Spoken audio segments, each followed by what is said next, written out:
Okey, all semua, hari ni Rina nak share batik sarung masuk stok lagi kakak-kakak. Batik sarung ni hot selling tau. Sebab apa? Sebab dia punya kain dia kain comel kak. Kain cotton tau, nanti dia buka.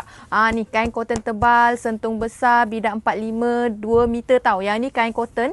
Kain dia bila kita basuh, bila kita pakai kan, kain dia serap air tau. Bila basuh pun dia tak luntur warna sayang. Okey, yang mana tengah cari untuk pakai apa?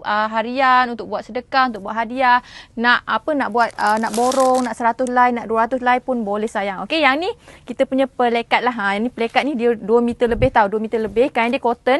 100% cotton. Dah siap jahit dah. Apa yang best pelekat mangga ni, dia punya kain dia bila basuh kan, dia tak berbulu dan juga tak bergulung dekat bawah ni. Dekat bawah dia tak gulung. Hak tu yang paling bestnya. Okey, ramai yang repeat order untuk pelekat dan juga batik sarung ni. Okey, yang mana nak grab borong kan akan dapat ni.